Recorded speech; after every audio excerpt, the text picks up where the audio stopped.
Assalamualaikum warahmatullahi wabarakatuh. Muslim and Climate Change. Ini tulisan bagus berdasarkan dari 9 penulis muslim dengan kesimpulan sebagai berikut. Ulasan ini telah menunjukkan bahwa tidak ada perspektif univokal tentang perubahan iklim di kalangan muslim. Umat muslim menafsirkan perubahan iklim dengan berbagai cara, menganggapnya sebagai akibat A. manusia, B. Tuhan, atau C. mengabaikan keberadaannya.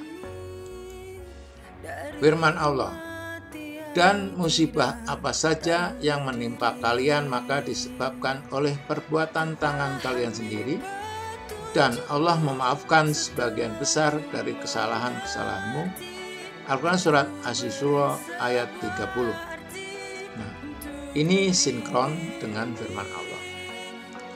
Kesimpulan ini sinkron dengan firman Allah SWT. Ini terbukti firman-Nya pasti cocok dengan ciptaannya. Langit dan bumi ciptaan Allah SWT. Sejarah bencana dan penyebabnya pasti juga sama dari zaman Nabi sampai zaman sekarang. Karena satu, Allah SWT tetap sama Allah SWT yang kita sembah dan imani. Kedua, buminya pun tetap sama yang Allah SWT ciptakan untuk kita. Ketiga, hukumnya tetap sama, hukum Al-Quran yang melekat di bumi ini.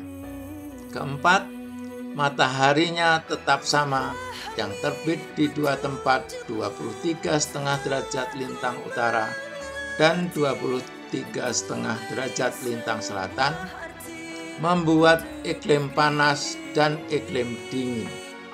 Kelima, jenis bencana dan penyebabnya pun tetap sama.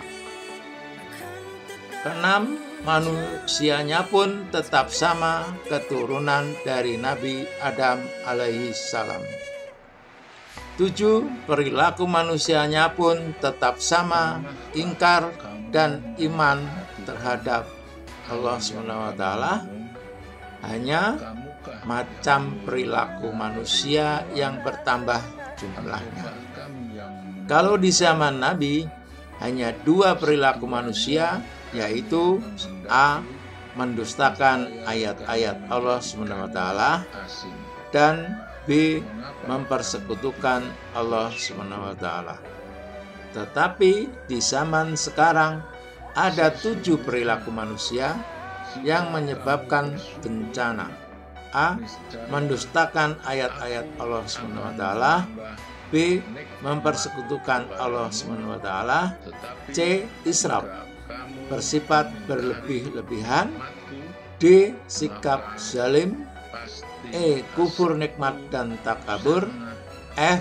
jal, berlaku bodoh, G. berprasangka buruk terhadap Allah SWT.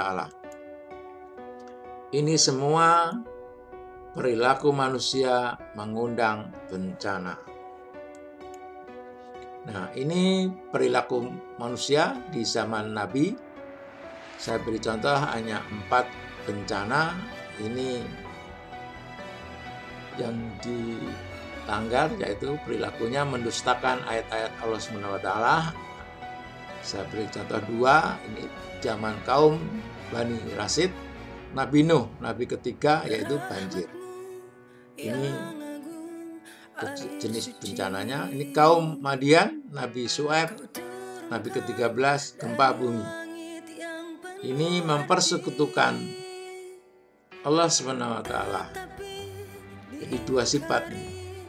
Jadi zaman kaum Ad, Nabi Hud, Nabi keempat, bencananya badai. Kemudian kaum Samud, Nabi Saleh, Nabi kelima, jenis bencananya badai dan gempa bumi. Nah, ini bencana ini tetap sampai sekarang sama jenisnya. Penyebabnya pun tetap sama, cuma makin banyak. Yang kalau dulu hanya 2, mendustakan dan mempersekutukan Allah SWT, sekarang tambah 7 tadi sudah saya bacakan. Ini perilakunya, ini firman yang dilanggar atau peraturannya. Nah, inilah perbuatan atau perilakunya. Bencana pun sama tadi saya sebutkan. Jadi ini perilakunya semuanya ada 7. Ini link video YouTube kalau ingin lebih detail, lebih jelas seperti apa kufur nikmat itu atau sikap zalim berbuat aniaya diri. Ini ada di video. Jadi 7 perilaku ini sudah saya rekapkan, ada link videonya jika ingin melihat di link ini. Ini ada 7 perilaku. Demikianlah 7 perilaku mendatangkan bencana. Jadi sejarah bencana dan penyebabnya tetap sama. Billahi taufik wal hidayah. Wassalamualaikum warahmatullahi wabarakatuh.